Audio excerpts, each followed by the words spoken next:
위기를 기회로 만들어라. 사람은 편안할 때는 자신의 능력을 끝까지 시험해 보지 않는다.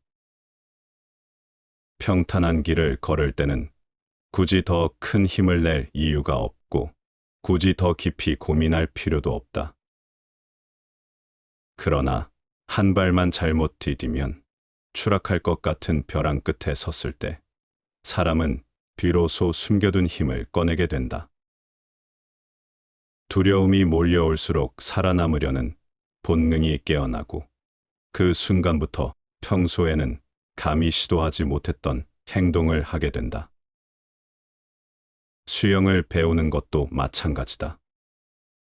물에 빠질지 모른다는 공포가 없었다면 사람은 끝내 물 위에 몸을 띄우는 법을 터득하지 못했을 것이다. 익숙한 땅 위에서는 결코 배울 수 없는 기술이 두려움의 물속에서 만들어진다. 위기는 그래서 단순한 위협이 아니라 능력을 드러내는 무대가 된다. 일터에서도 다르지 않다. 위기를 만난 사람은 평소에는 생각지 못했던 해답을 찾아낸다. 불가능해 보였던 문제도 목이 죄어 오는 순간에는 해결의 실마리가 눈에 들어오기 시작한다. 그동안 숨어 있던 용기, 지혜, 지식이 위기의 불빛에 드러난다. 그래서 진짜 실력자는 위기 속에서 등장한다. 많은 사람들은 위기를 피하려 한다. 그러나 위기를 피하는 삶은 동시에 기회를 놓치는 삶이다. 위기는 나를 시험하고, 나를 드러내고, 때로는 나를 새롭게 정의한다. 진정한 자기 자신을 알리는 무대는 평온한 날이 아니라 모든 것이 무너질 것 같은 순간에 열린다. 명예를 중시하는 사람은 특히 그렇다. 자신의 이름이 더럽혀질 위기 앞에서는 평소에는 불가능하다고 여겼던 일을 혼자서 해내기도 한다. 수십 명이 매달려야 할 과제를 한 사람이 감당하는 경우가 생긴다. 그 힘은 명예를 지키려는 절박함에서 비롯된다. 결국 위기는 나를 무너뜨리는 벽이 아니라 나를 드러내는 거울이다. 두려움 속에서 힘을 끌어내고 절망 속에서 길을 찾을 수 있다면 위기는 더 이상 적이 아니다. 그것은 내 안의 가능성을 끌어내는 기회의 순간이다. 위기를 만났을 때 피하지 말고 직시해야 한다. 그 앞에서 무너지는 사람이 있는가 하면 그 앞에서 일생일대의 도약을 이뤄내는 사람도 있다. 차이는 능력이 아니라 태도에서 비롯된다. 위기를 기회로 바꿀 수 있는 자만이 삶의 진짜 무대 위에 서게 된다. 일의 순서를 아는 자가 인생을 지배한다. 사람들은 대체로 쉽고 편한 일부터 손에 잡는다. 머리를 덜 쓰고 부담이 적은 일은 바로 실행하지만 진짜 중요한 일은 끝까지 미루곤 한다. 그러나 이런 습관은 삶을 잠식한다. 지혜로운 사람은 다르게 산다. 그는 가장 먼저, 가장 중요한 일에 집중한다. 다른 일들은 그 뒤로 미뤄도 괜찮다고 여긴다. 무엇이 핵심인지 알기 때문이다. 어리석은 사람은 순서를 거꾸로 잡는다. 아직 싸움이 시작되지도 않았는데 먼저 승리를 꿈꾸고 하찮은 것들을 급하게 배우면서 정작 인생을 바꾸는 공부는 내일로 미룬다. 이익과 명성을 가져다 줄 학문, 나를 성장시키는 진짜 과제는 늘 가장 뒷순위로 밀려난다. 결국 그는 나이 들어서야 비로소 절실함을 느끼지만 그때는 이미 늦다. 운이 따르지 않는 사람 역시 비슷하다. 평생을 궁핍하게 살다가 마지막 순간에서야 재산을 모으려 발버둥친다. 그러나 세월은 기다려주지 않는다. 남들이 젊을 때 쌓아온 자산과 경험을 노년의 짧은 시간 안에 따라잡는 것은 불가능하다. 결국 늦게 시작한 대가를 고스란히 치른다. 인생에서 가장 중요한 지혜는 순서를 아는 것이다. 우선순위를 바로잡는 일은 단순한 습관이 아니다. 그것은 인생을 지탱하는 질서이고 성공과 실패를 가르는 분기점이다. 어떤 일을 언제 할 것인가, 그 결정 하나가 사람의 운명을 가른다. 성공하는 사람은 편안한 일을 먼저 하지 않는다. 그는 당장 부담스럽더라도 반드시 필요한 일을 앞세운다. 공부라면 먼저 공부하고 준비라면 먼저 준비한다. 그렇게 우선순위를 분명히 세운 사람만이 시간을 지배할 수 있다. 인생은 누구에게나 공평하게 하루 24시간을 준다. 그러나 그 시간을 어떻게 배열하느냐에 따라 결과는 하늘과 땅처럼 달라진다. 순서를 알지 못하는 사람은 늘 바쁘지만 성과가 없다. 하루를 가득 채워도 손에 남는 것이 없다. 반대로 순서를 아는 사람은 덜 바빠도 본질을 붙잡는다. 작은 일에 매이지 않고 가장 중요한 목표를 먼저 완수한다. 그 뒤에 오는 일들은 덤에 불과하다. 따라서 삶에서 가장 먼저 배워야 할 것은 무엇을 먼저 할 것인가를 아는 힘이다. 그 힘을 가진 사람만이 인생을 낭비하지 않는다. 일을 미루는 습관은 시간을 갉아먹는 독이다. 그러나 우선순위를 세우는 습관은 세월을 내 편으로 만든다. 결국 성공과 실패의 차이는 단순하다. 누구는 중요한 일을 먼저 하고 누구는 끝까지 미루는 것이다. 조심하는 마음속에 활달한 멋을 지녀라. 배우는 사람은 항상 조심스러운 마음가짐을 가져야 하지만 동시에 활기찬 매력을 잃지 말아야 한다. 너무 엄격하게 자신을 가두고 지나치게 결백함만 추구하면 마치 쌀쌀한 가을바람처럼 차가운 느낌만 줄 뿐이다. 그런 태도는 따뜻한 봄의 기운을 잃게 하고 결국 세상의 모든 것을 움츠러들게 만들 뿐이다. 활달함과 조심스러움의 균형을 찾는 것이야말로 진정한 매력을 만들어내는 길이다. 사마개라는 말이 있다. 기와를 이는데 일부러 기와 석장을 빼놓는다는 말이다. 또 견빙지라는 말이 있다. 서리가 내리는 것은 얼음이 얼전조이므로 일은 사소할 때에 조심하라는 뜻이다. 그러나 모든 일에 너무 조심하기만 하여 지나치게 스스로를 얽어매는 일 또한 조심하라. 냉수도 불어먹겠다는 속담처럼 지나친 조심은 자기 자신을 얼음덩이로 만드는 결과를 불러들이게 된다.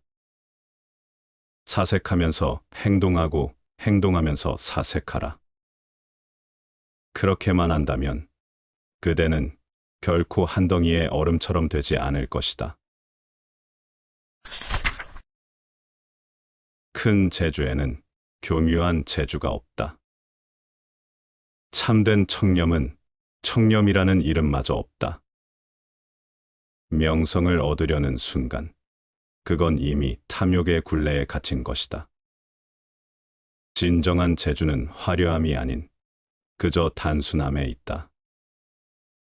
잔재주를 부리는 이들은 그만큼 치졸하고 보잘것없는 존재일 뿐, 진정한 가치는 복잡함 속에 숨지 않고 오히려 간결함에서 빛난다.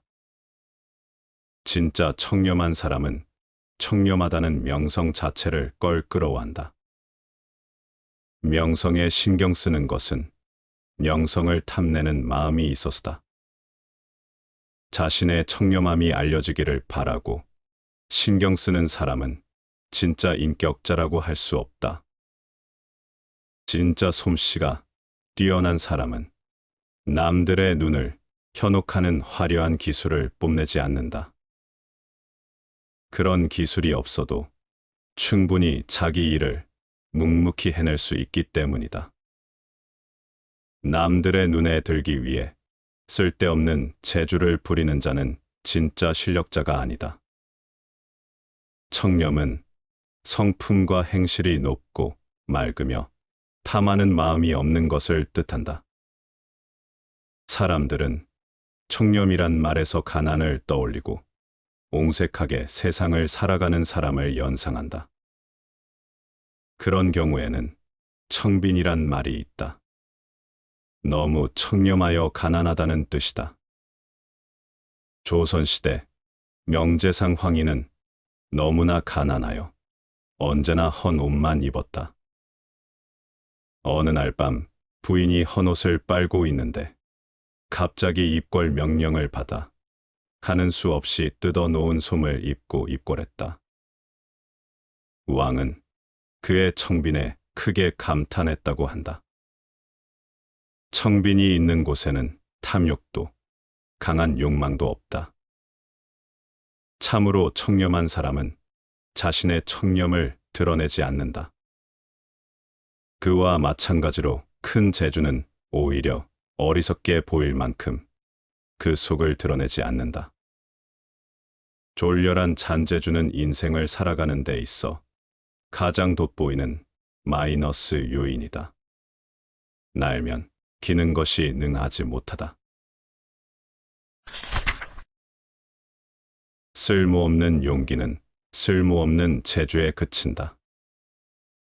명리를 탐하는 마음이 뿌리 깊게 박혀 있는 사람은 천하의 불을 가벼이 여기고 한 잔의 물에 만족한다고 해도 그 안에는 여전히 세속적인 욕망이 가득 차 있다.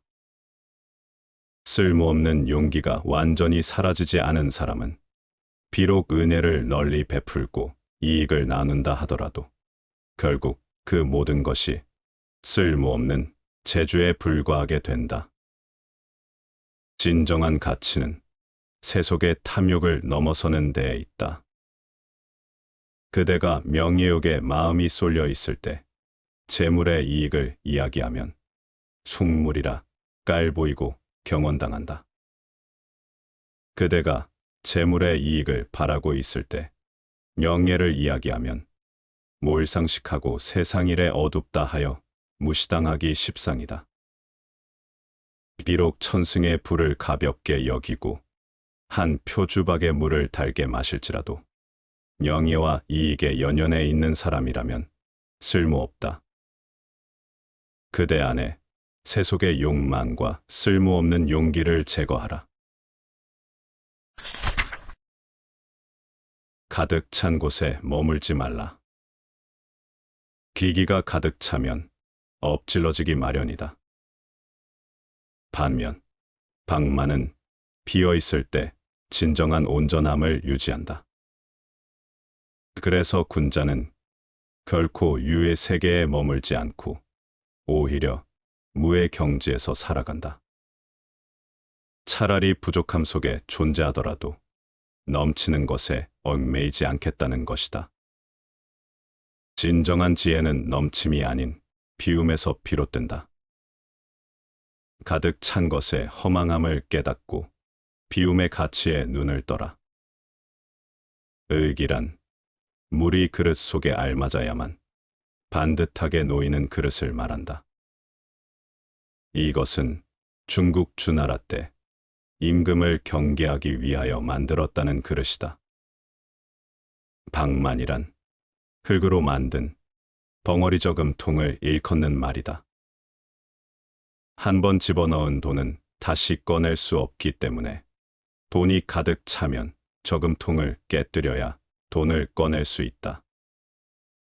그러니까 그 저금통으로 말하자면 항상 비어 있어야만 온전한 것이 된다. 가득 찬 곳에 머물지 말라. 완전한 만족은 불안하기 마련이다. 그 어떤 만족이라도 괴로움이란 대가를 지불하지 않으면 얻을 수 없다. 이미 가득 찼다면 그대는 서서히 넘치고 있음을 깨달아라. 넘침은 낭비며 소멸이다. 그대 자신을 낭비하며 소멸시키느니 가득 차지 않은 곳에서 새로운 에너지를 생성하라. 문은 모든 인간이 평등할 수 있는 유일무이한 지점이다. 그곳에 서라. 적어도 그대 의식만은 항상 그곳을 지키며 나아가라. 무와 유는 백지 한 장 차이일 뿐이다. 밝은 마음은 푸른 하늘을 볼 수 있다. 마음의 바탕이 환하게 빛나면 어두운 방에서도 푸른 하늘의 꿈을 볼 수 있다. 하지만 마음이 어둡고 부정적이면 환한 햇빛 아래에서도 악마의 그림자가 따라붙는다. 당신의 마음이 어떤 색으로 물들어 있는지 그에 따라 세상의 모습이 달라진다는 것을 잊지 말라. 밝은 마음은 희망의 빛을, 어두운 생각은 두려움의 그림자를 불러온다. 지금 당신의 마음을 점검해보라. 모든 것은 마음에 달려 있다. 마음이 바르고 당당하다면 어두운 방 안에서도 밝고 푸른 하늘을 보는 것과 같이 마음이 환하다. 주변 환경에 마음을 빼앗기지 않고 항상 충만하다. 자기의 리듬대로 살아가는 것이다. 생각이 어둡고 어리석은 사람은 모든 것을 의심하고 두려워한다. 환한 대낮에도 음습한 지하 동굴에서 사나운 귀신을 만나는 것과 같다. 옛사람들은 비단결같이 곱고 아름다운 마음을 가진 사람을 일컬어 금수지장이라고 불렀다. 또 마음이 아주 명백한 일을 비유하여 밝은 해와 같다는 뜻으로 유여교일이라고 했다. 마음이 밝은 사람이 만나는 나무나 바위, 바다, 꽃이나 한 줌의 흙까지 모든 것들은 밝은 빛을 낸다. 아리스토텔레스는 이렇게 말했다. 본다는 것은 보는 사람 속에 있고, 사고는 사고하는 사람 속에 있으며, 또 생명은 정신 속에 있으므로 행복 역시 정신 속에 있다고 말할 수 있다. 행복이라는 것도 한 종류의 생명이기 때문이다. 어둠 속에서도 밝은 마음으로 푸른 하늘을 보라. 그대를 향한 길이 펼쳐져 있음을 볼 수 있다. 그것이 그대의 마음이며 그대가 만들어낸 빛이다. 진실은 절반만 보인다. 가장 중요한 진실은 언제나 절반만 드러난다. 우리가 마주하는 정보와 이야기는 대개 일부만 보여줄 뿐, 그 이면에 숨겨진 온전한 진실은 더욱 깊고 복잡하다. 그래서 주의 깊게 관찰하고 분석하지 않으면 중요한 사실을 놓치거나 오해하기 쉽다. 진실을 제대로 파악하기 위해서는 겉으로 드러난 것뿐 아니라 숨겨진 맥락과 의도를 살펴야 한다. 특히 자신에게 유리한 말을 들었을 때는 무턱대고 믿어서는 안 된다. 때로는 이익이나 편의를 위해 사실이 왜곡되거나 과장될 수 있기 때문이다. 반면 자신에게 불리한 말이 들렸을 때는 그것을 곧이곧대로 믿고 의심하지 않는 편이 현명하다. 불리한 진실일수록 숨기기 어렵고 그것이 진실일 가능성이 크다. 삶에서 진실을 제대로 보는 눈을 기르는 것은 매우 중요하다.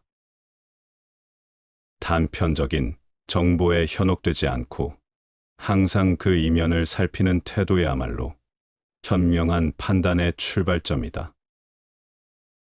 그러므로 진실은 절반만 보인다는 사실을 늘 기억하며 깊이 살펴보고 신중하게 받아들여야 한다. 결국 온전한 진실을 발견하는 자만이 올바른 선택을 할 수 있다. 진정한 행운과 불운을 구별하는 눈을 가져라. 행운을 손에 넣고 싶다면 먼저 행운이 무엇인지 알아야 한다. 불운을 피하고 싶다면 불운의 본질을 꿰뚫어 보아야 한다.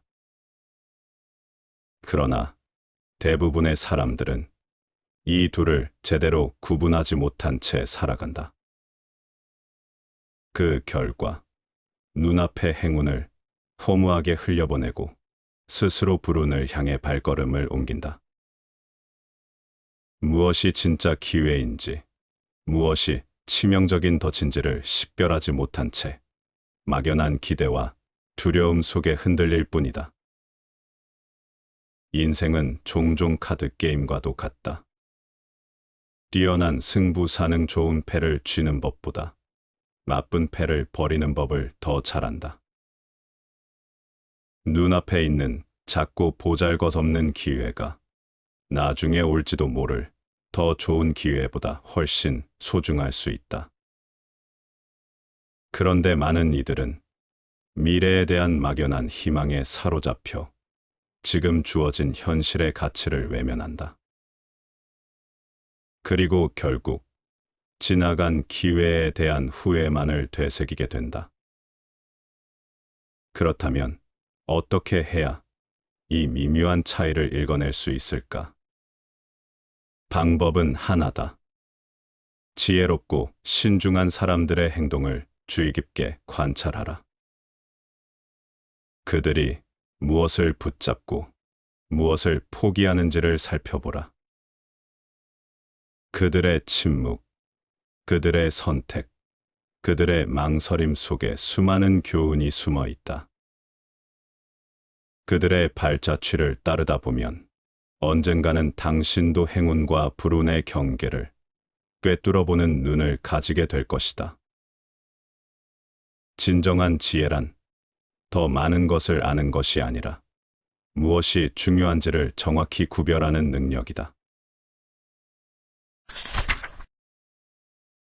운의 흐름을 읽을 줄 아는 사람이 지혜로운 사람이다.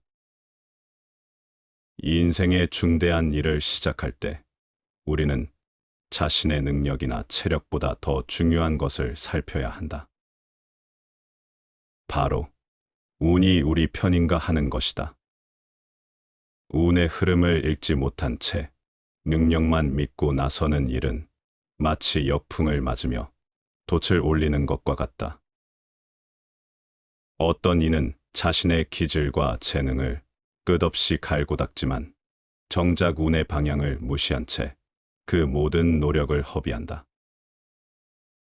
건강을 되찾기 위해 이른이 되어 히포크라테스를 읽고 지혜를 얻겠다고 이른이 되어 세네카를 읽는 것은 너무 늦은 깨달음이다. 물론 그것이 전혀 도움이 되지 않는 것은 아니다. 하지만 정작 중요한 것은 책 속에 담긴 지식이 아니라 지금 내게 흐르고 있는 운의 기세다. 운이 나를 밀어줄 때는 과감하게 앞으로 나아가야 한다. 우는 자신감 있고 담대한 자를 좋아한다. 머뭇거리는 순간 기회는 뒤를 돌아보지 않고 사라진다. 반대로 불운의 기운이 감지될 때는 조용히 물러서야 한다. 그 어떤 용기보다 더 강한 지혜는 기다릴 줄 아는 것이다. 불운 앞에서는 무리한 시도도 억지로 밀어붙이는 노력도 모두 재앙이 된다. 아무리 준비가 잘 되어 있어도 운이 거스르는 방향이면 고요히 때를 기다려야 한다. 현명한 사람은 바람을 피하지 않고 바람을 이용한다. 지금 내게 우호적인 바람이 불고 있는지 아니면 폭풍이 다가오고 있는지를 먼저 읽어라. 결국 운을 아는 자만이 제때 움직이고 제때 멈출 줄 안다. 진정한 지혜는 자신을 아는 것이 아니라 때를 아는 것이다. 이기고 있을 때 그만두어라. 진짜 뛰어난 승부사는 이길 때 물러난다. 노름판에서 진정한 고수는 돈을 땄을 때 자리를 턴다. 이는 단순한 계산이 아닌 절제의 미학이며 깊은 통찰이 뒷받침된 행동이다. 성공이란 꼭 더 높이 오르는 것만이 아니라 적절한 시점에 멈추는 것이기도 하다. 많은 이들이 성과를 더 욕심내다 결국 그것마저 잃고 만다. 행운은 영원하지 않다. 오히려 오래 지속되는 행운은 불안하다. 처음에 행운에 도취된 사람은 다음에 닥칠 불운을 감지하지 못한다. 인생은 항상 흐름을 바꾼다. 행운 다음에는 반드시 불운이 뒤따르고 다시 행운이 오는 흐름 속에서만 안정을 기대할 수 있다. 그러니 첫 번째, 행운에 들떠 방심하지 마라. 특히 갑작스럽게 몰려온 큰 행운일수록 그 무게는 크다. 감당하지 못하면 그 행운은 당신을 짓누르게 될 것이다. 마치 무거운 짐을 진 자를 업고 오래가지 못하는 것처럼 행운은 자신을 무겁게 여기는 사람 곁에 오래 머물지 않는다. 반면 작고 조용한 행운은 오래도록 곁에 남는다. 그러므로 중요한 것은 행운의 크기가 아니라 그것을 다루는 태도다. 끝없는 욕심으로 행운을 쥐고 놓지 않으려는 이는 결국 모든 것을 잃게 된다. 반대로 스스로 물러날 줄 아는 사람만이 진정으로 이긴 사람이다. 승부는 싸움의 기술이 아니라 멈춤의 지혜로 완성된다. 하늘의 힘이란 얼마나 놀라운가. 뜻이 곧은 선비는 복을 구하지 않아도 하늘이 스스로 그의 마음을 열어준다. 반면 음흉한 사람은 불행을 피하려 애쓰지만 하늘은 그 속마음을 꿰뚫어보고 그의 넋을 빼앗아간다. 하늘의 힘은 실로 경이롭다. 인간의 지혜와 잔재주는 아무런 의미가 없다. 결국 진정한 삶의 길은 정직함에 있다는 것을 잊지 말아야 한다. 복이란 화가 없는 것보다 더 큰 것이 없고 이익이란 잃지 않는 것보다 더 나은 것이 없다고 한다. 회남자의 말이다. 그러나 사람들은 신에게 축복을 간구한다. 그들의 간구가 혹은 기도가 효험이 없다고 느껴지면 그들은 이내 신에게서 등을 돌린다. 그들이 간구했던 것은 축복이 아닌 행운이었기 때문이다. 누군가는 인생을 지배하는 것은 행운이지 결코 지혜가 아니라고 강변했지만 행운이란 도박과 같다. 뜻이 곧은 선비는 애써 구하지 않아도 하늘이 찾아가서 축복한다고 했다. 스스로 뜻을 곧게 지키려는 의식이 하늘을 부른 것이다. 음흉한 사람은 불행을 피하려고 애써도 하늘이 찾아가서 혼낸다고 했다. 그에게 하늘은 칼날일 수밖에 없기 때문이다. 잊지 말라. 하늘은 스스로 돕는 자를 돕는다. 사람을 보려면 그 후반을 보라. 기생도 만년의 한 남편을 따르면 한때의 화장기도 거리낌 없이 드러내고 정숙한 여자라도 만년의 정조를 잃으면 반평생의 절개가 한순간에 무너진다. 속담에 이르기를 사람을 보려면 그 후반을 보라고 했으니 참으로 옳은 말이다. 사람의 진짜 모습은 마지막 순간에 드러나는 법이다. 몸과 마음이 성숙하지 못한 시절에는 누구나 실수할 수 있다. 하지만 한 번 잘못된 길을 갔다고 해서 이번 생을 그대로 끝내야 할 것은 아니다.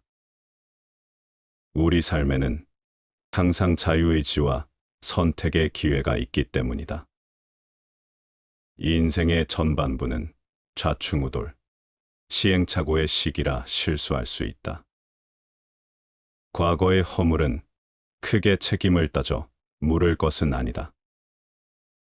미숙한 시절에 저지른 실수는 바로잡으면 된다. 하지만 인생 후반부에 내리는 중요한 결정에 대해서는 각자의 책임을 피할 수 없다. 여성의 정조는 고드름과 같다는 말도 있다. 한번 녹아버리면 끝이란 뜻이다. 삶 속에는 항상 깨달음이 있다. 삶은 깨달음의 연속적 전개에 지나지 않는다. 한 번의 실수도 깨달음이 있어 고쳐지면 이미 지나간 실수쯤은 덮을 수 있다. 그러나 단정했던 삶이 뒤늦게 깨졌을 때 그것은 속수무책이다. 깨닫고 고칠 여유가 없기 때문이다. 이야말로 고드름의 경우와 다를 바가 없다. 역시 사람을 보려면 그 후반을 보라. 인격은 스스로가 만든다. 보통 사람이라도 덕을 쌓고 은혜를 베풀면 마치 지위 없는 재상처럼 존경받게 된다.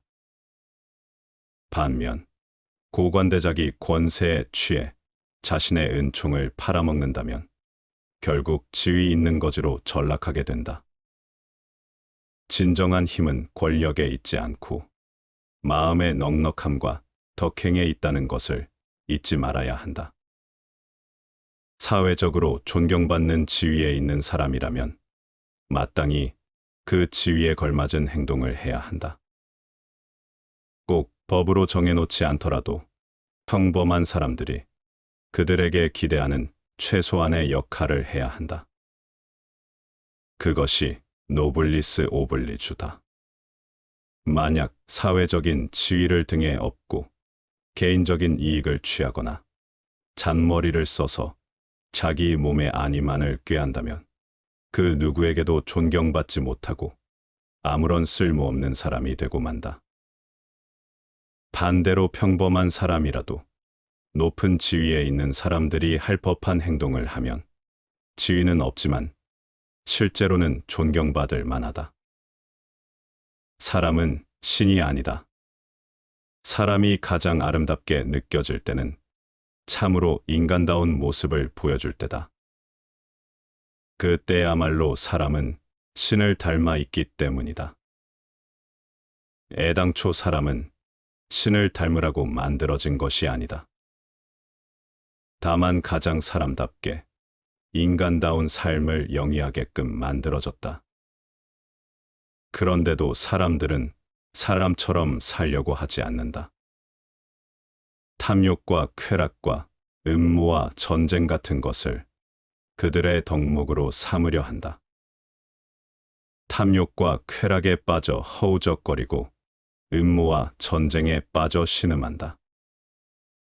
이런 것들이 참으로 사람답게 사는 모습이라면 차라리 짐승답게 사는 것이 참 모습일지도 모른다. 인격은 스스로가 만든다. 짐승의 꼬리를 달고 다니면서 사람 흉내를 내는가? 아니면 사람의 얼굴을 하고서 사람답게 사는가는 오로지 그대 자신에게 달려 있다. 기울어지기 쉬움을 염려하라. 조상이 남긴 은혜를 깊이 새겨라. 지금 우리가 누리는 모든 것은 그들의 고난과 희생의 결과다. 그들의 땀과 눈물이 쌓여 지금의 우리가 존재하는 것임을 잊지 말아야 한다. 자식에게 물려줄 복을 생각하며 그 소중함을 절대 가볍게 여기지 말라. 우리가 지금 물려주는 것들이 얼마나 소중하고 쉽게 무너질 수 있는지를 깊이 염려해야 한다. 그러니 그 가치를 깨닫고 지켜나가려는 노력을 게을리 하지 말라. 뿌리 깊은 나무는 바람에 움직이지 않아 꽃피고 열매를 많이 맺는다. 용비어 천가에 나오는 말이다. 근본이 튼튼하면 어떤 비바람에도 흔들림 없이 살아갈 수 있다는 말이다. 선조가 물려준 것에 감사할 줄 알고 그것을 고이 지킬 줄 아는 사람이라야 후대 삶을 생각하게 될 것이다. 하늘은 사람의 시초이며 부모는 사람의 근본이니 사람은 궁하면 그 근본으로 돌아가게 된다. 그 까닭에 괴로우면 하늘을 부르지 않는 자가 없고 병고에 시달리면 부모를 부르지 않는 자가 없다. 사기열전에 나오는 말이다. 오늘 그대의 삶이 조상으로부터 면면이 이어져 내려온 것임을 명심하라. 조상으로부터 물려받은 피 한 방울이 그대 오늘의 삶의 전부임을 깨달으라. 그대 근원 없는 냇물이 되어선 안 된다. 선을 속이는 것은 큰 죄악이다. 군자는 결코 선을 속여서는 안 된다. 이는 소인이 악행을 저지르는 것과 다를 바 없다. 군자의 지조를 꺾는 것은 소인이 자신의 잘못을 인정하는 것조차 못하는 처참한 모습과 같다. 이런 행위는 그저 비겁한 자의 추태일 뿐 진정한 용기와 도리를 잊은 결과다. 군자는 자신의 정체성을 지키고 올바름을 지향해야 한다. 그렇지 않으면 소인과 다를 바 없는 존재가 되고 말 것이다. 사람들에게 존경받고 사표가 될 만한 사람이 실제로는 선하지 않으면서 그럴듯하게 꾸며대며 사람들을 속이는 경우가 있다. 지조를 지키던 지식인이 하루아침에 절개를 잃어버리면 그를 본받던 사람들에게 충격을 준다. 부도덕한 사람이 마음을 바꿔 새 사람이 됨으로써 주변 사람들을 감화시키는 것만 못하다. 흉악한 자가 그 실상을 모르는 사람들 앞에서 훌륭한 척 위장하는 것을 백정년 가마타고 모퉁이 도는 격이라고 한다. 또 겉으로는 어리숙한 척하면서 남들이 보지 않는 곳에서 어지러운 행실을 저지르는 것을 밑구멍으로 호박씨 깐다고 했다. 위선은 시대를 통틀어 인간 의식의 한 부속물처럼 그 맥을 같이 하고 있다. 파스칼은 이렇게 말했다. 인간은 천사도 아니지만 짐승도 아니다. 그러나 불행한 것은 인간은 천사처럼 행동하려고 하지만 짐승처럼 행동한다는 것이다. 그대 자신을 위선의 탈 속에 집어넣지 말라. 위선은 자신을 속이는 가장 큰 죄악임을 그대 내면에 새겨두라. 삶의 길이는 중요치 않다. 박수 받을 만한 장면이 있다면 그것으로 충분하다.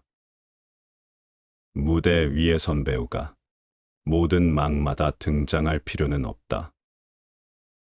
단 한 장면, 단 한 막일지라도 그의 연기가 진실하고 깊은 울림을 준다면 관객의 박수는 반드시 뒤따른다.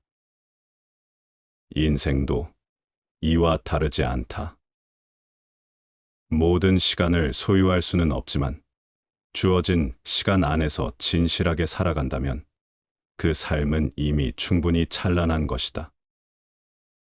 그러므로 현자는 생의 길이를 탐하거나 끝을 두려워하지 않는다.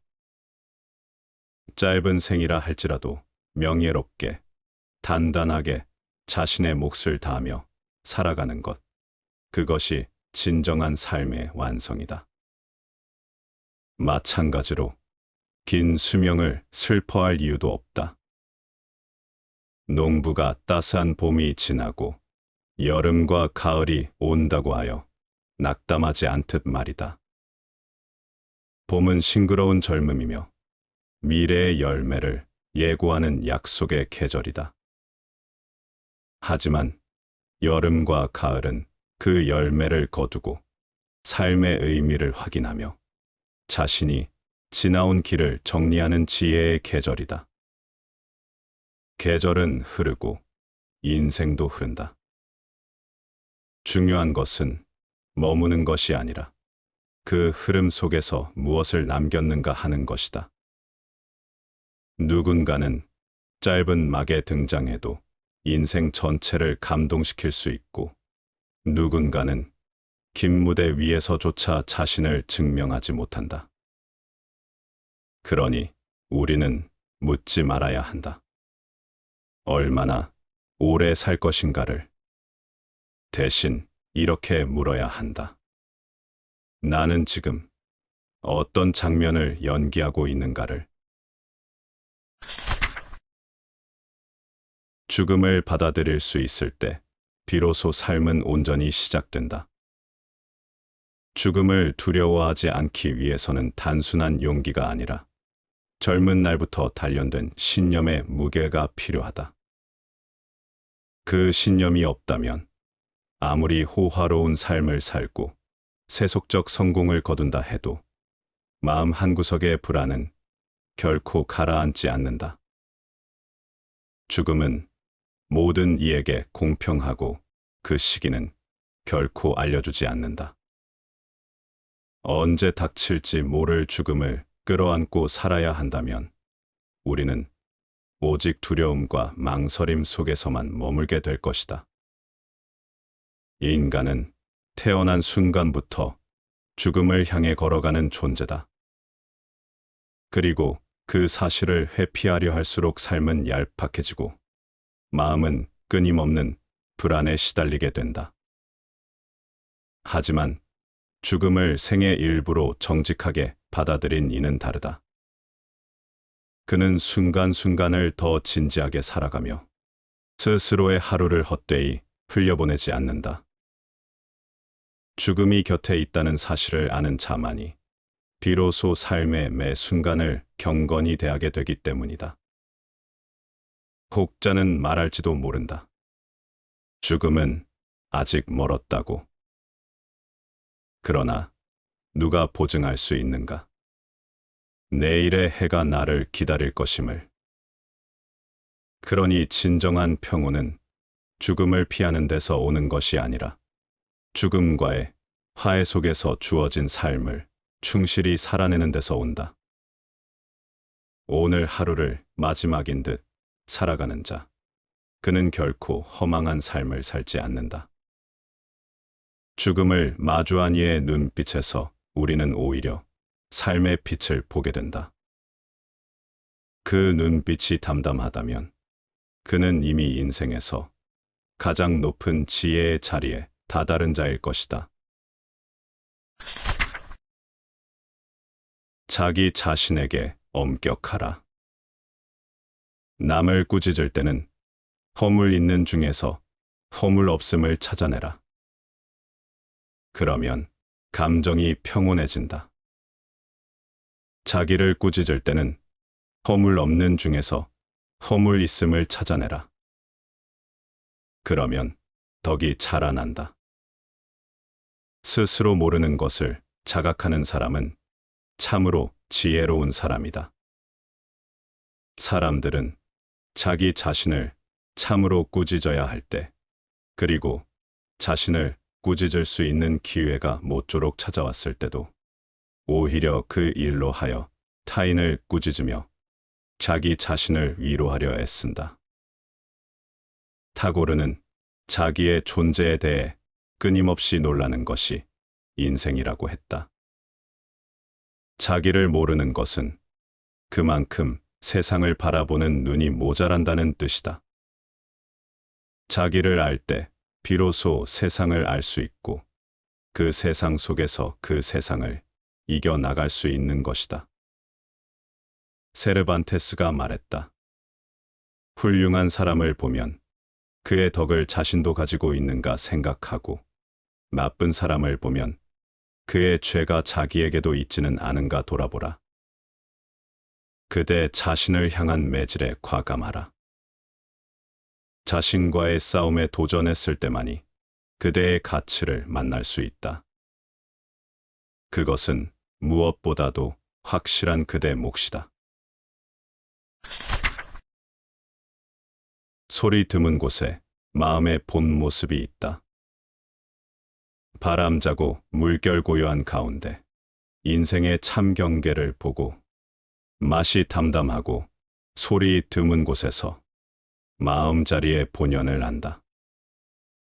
우주 만물에 대한 인식과 우리의 본래 마음은 평소 시끄러운 주변의 소리와 감정의 동요 때문에 가려져 있다. 바람이 고요하고 물결마저 잔잔해질 때 고요함 속에서 주변 사물과 하나됨을 느낄 수 있다. 사물과 나, 너와 나를 구분하는 마음이 사라지고 평온함 속에서 모두가 평등한 인생의 참된 경지를 볼 수 있다. 거대한 바다와 같은 본래 마음에서 감정의 물결이 일어난다. 감정의 소란함이 끊어진 곳에서 본디 그대로의 마음을 바라볼 수 있다.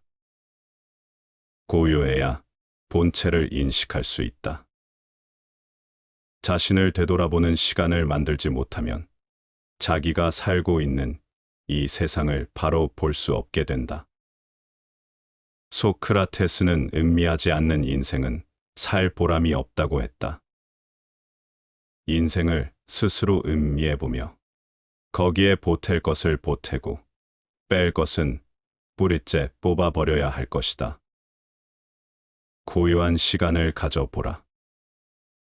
세상의 온갖 바람이 잠들고 물결 고요한 가운데 서 있어 보라. 그대야말로 무엇 때문에 살고 있는지, 왜 살고 있는지 그 마음자리를 찾아볼 수 있다. 그대는 어디쯤 서 있는가? 무엇을 바라보며 무엇을 생각하고 있는가? 지금까지 그대는 삶과 함께 있었다고 말할 수 있는가? 그대 마음에게 스스로 물어보라. 참으로 그대는 어디쯤 서 있는가? 어린이는 어른의 씨앗이다. 어린이는 어른의 씨앗이요. 수재는 훌륭한 사람의 씨앗이다. 이때 만약 화력이 부족하여 단련이 서툴면 후일 세상에 나아가 일을 맡을 때 훌륭한 그릇을 이루기 어렵다. 단련되어 있지 않은 어린아이야말로 위험투성이다. 그 위험은 어린아이의 상태에서만이 아니고 어른이 되었어도 마찬가지다. 마치 잘 구워지지 않은 질그릇이 쉽게 깨지는 것과도 같은 이치다. 플로베르가 말했다. 물오리는 날 때부터 헤엄을 치듯이 어린이들은 태어나면서부터 선한 천성을 가지고 있다. 어린이들이 하는 일에 일일이 간섭하는 것은 물오리의 헤엄을 금하는 것과 다름없다. 어린아이들을 가르치려면 그 천성을 옆에서 도와주는 것이 중요하다. 어린이를 가르친다는 것은 쉬운 일이 아니다. 온종일 학교 교육에서부터 각종 학원과 과외로 끌고 다니는 것은 교육이 아니다.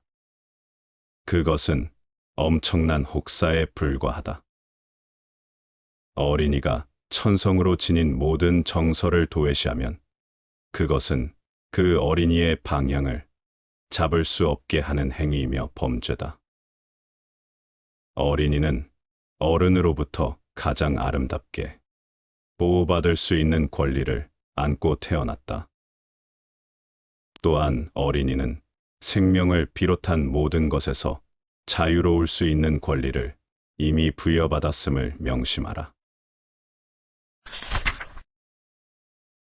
유혹에 빠지지 않을까 근심하라. 군자는 환난을 당해도 근심하지 않고 즐거운 때를 당하여 근심하며 권세 있는 사람을 만나 두려워하지 않고 외로운 사람을 만나 마음 아파한다. 우환과 재난 앞에서 근심하는 것은 군자가 아니다. 군자는 환난에 처하면 남을 탓하거나 비통에 휩싸인 채로 시간과 기운을 낭비하지 않는다. 오히려 냉정하고 담담하게 상황을 받아들이고 극복하기 위해 노력한다. 군자는 도리어 떠들고 즐기는 유흥의 자리에서는 근심한다. 유혹에 빠져 자기를 잃을 수도 있기 때문이다. 군자는 힘 있는 사람들 앞에서는 당당하지만 의지할 데 없는 사람을 만나면 도울 방법을 찾기 위해 마음이 분주해진다. 성숙한 인격을 가진 사람은 보통 사람들과 염려하는 것이 다르다. 군자는 외롭고 불쌍한 사람을 보고 마음 아파한다. 짐승의 죽어가는 꼴을 차마 못 보는 터에 어찌 사람의 어려움과 외로움을 보고 지나칠 수 있으랴. 공자가 말했다. 군자는 생각하는 것이 9가지 있다. 보는 것은 밝아야 함을 생각하며, 듣는 것은 총명해야 함을 생각하며, 안색은 온화로워야 함을 생각하며, 용모는 공손해야 함을 생각하며, 말에는 신의가 있어야 함을 생각하며, 일을 행함에 있어서 정성스러워야 함을 생각하며, 의심나면 물어야 함을 생각하며, 분하면 한난이 있을까 생각하며, 이득을 보면 옳은가를 생각한다. 너무 고와 빨리 지느니 담백하여 오래 가라. 복숭아꽃과 오얏꽃이 아무리 아름답더라도 그 아름다움이 푸르고 곧은 송백의 단단함에 비할 수 있겠는가? 배와 살구가 아무리 달콤해도 노란 유자와 푸른 귤의 맑고 진한 향기에 비교할 수 있겠는가? 너무 아름다워서 빨리 지는 것보다는 담백하고 소박하여 오래가는 것이 더 값지고, 조급하게 피어나는 것보다 인내를 가지고 늦게 이루어지는 것이 훨씬 더 귀한 법이다. 외면의 화려함에 속지 말고 진정한 깊이와 성숙함을 추구하라. 급하게 빛나기보다 오랜 시간 동안 빛나는 것에 의미를 깊이 새겨야 한다. 노자가 말했다. 대기는 만성하고 대음은 소리가 없고 대상은 모양이 없다. 소리 없음에서 큰 소리를 알고 모양 없음에서 큰 물상을 볼 수 있음은 역시 큰 그릇이 아니고서는 있을 수 없는 일이다.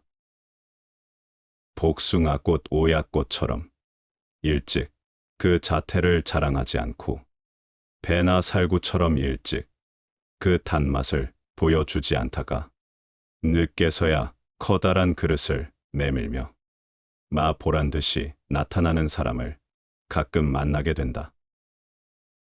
그런 일은 모든 사람들이 한결같이 맞게 되는 큰 기쁨이다. 일찍 피었다가 일찍 져버리는 꽃은 비록 곱기는 하지만 늘 푸른 소나무에 곧고 곧은 저리를 당해낼 수가 없다. 디즈레일리가 말했다. 성공의 비결은 오래 걸릴지라도 일정하고 변하지 않는 목표에 있다. 사람들이 성공할 수 없는 것은 처음부터 끝까지 한쪽 길로 나아가지 않았기 때문이지 성공의 길이 험악해서가 아니다. 한마음 한뜻은 쇠를 뚫고 만물을 굴복시킨다. 초조해하지 말라. 차근차근히 자기 자신을 밀고 나가라. 늦게 피는 꽃이 오히려 그 향기를 더한다는 옛말을 더욱 잊지 말라.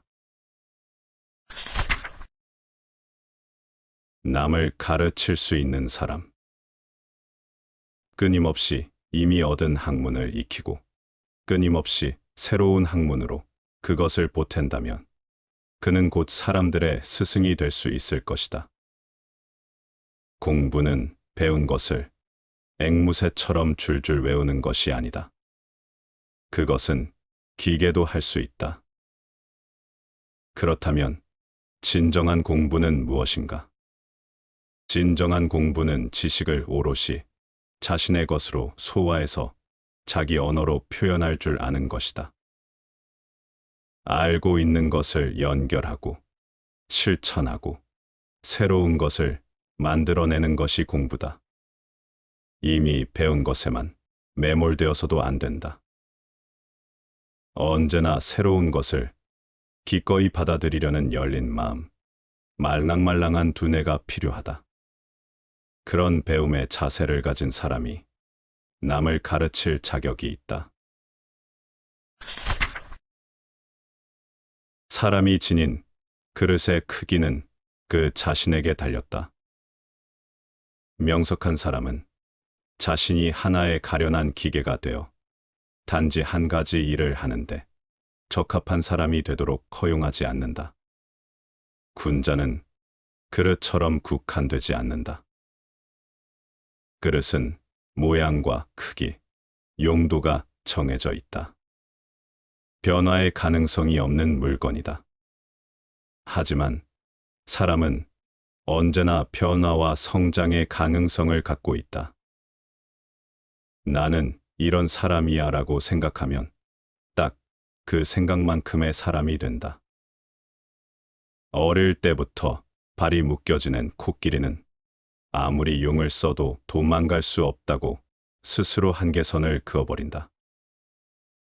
그 결과 어른 코끼리가 되어 충분히 힘이 강해졌을 때도 가느다란 줄로 발을 묶어두어도 자유롭게 돌아다니려는 생각 자체를 하지 못한다. 자신의 한계를 설정하지 마라. 그 순간 모든 가능성은 현실이 되지 못하고 사장되어 버린다. 행동을 먼저 하고 말을 나중에 하라. 명석하고 훌륭한 성품을 가진 사람은 먼저 실행하고 나중에 말한다. 실행한 이후에 또 실행한 것에 따라 말하는 사람이다. 말만 많은 사람을 보면 믿음이 가지 않는다. 빈 수레가 요란한 법이다. 실제로 행동은 하지 않으면서 말만 앞세우는 사람은 실속이 없다. 명석한 사람은 말이 많지 않다. 주저리 말을 늘어놓지 않고 행동으로 자신을 증명한다. 말하는 것은 어렵지 않다. 실행하는 것이 어렵다. 말은 누구나 할 수 있지만 정말로 해내는 사람은 드물다. 의리를 바탕으로 어울려라. 명석한 사람은 공정하지만 중립을 지키지 않는다. 어리석은 사람은 중립을 지키지만 공정하지는 않다. 사람과 사귈 때 이익을 우선하면 관계가 오래가지 못한다. 상대를 통해 얻을 수 있는 이익이 사라지면 그 관계도 흐지부지 되기 때문이다. 이익이 아닌 의리를 바탕으로 사람을 사귀고 마음으로 친밀함을 더한다면 건강한 관계를 유지할 수 있다. 아무 때나 편하게 연락하는 친구처럼 많은 사람과 두루 가깝게 지낼 수 있다. 하지만 권력이나 사회적인 신분, 주변의 상황, 이익 등을 염두에 둔 관계는 진정성이 없다. 겉으로는 가깝게 지내는 것처럼 보이지만 환경이 조금만 변해도 소원해질 수 있다. 배움과 사색의 균형을 잡아라. 배우기만 하고 생각하지 않는 것은 헛된 짓이며 생각하기만 하고 배우지 않는 것은 위험한 짓이다. 외부의 것을 배우지 않으면 얻는 것이 없고 우물한 개구리가 될 뿐이다. 그렇다고 남이 생각한 것을 그대로 받아들이기만 하고 스스로 생각하지 않으면 내 것이 되지 않는다. 앵무새처럼 남의 지식을 자기 입으로 이야기한다고 하더라도 자기 것이 아니다. 알고 있지만 아는 것이 아닌 위태롭고 불안한 지식이다. 배운 것을 따져서 묻고 깊이 생각하고 잘 분별해서 실천하는 것이 진정한 배움의 모습이다. 밖에서 배우고 안에서 사색하는 것 사이에서 균형을 잘 잡아야 한다.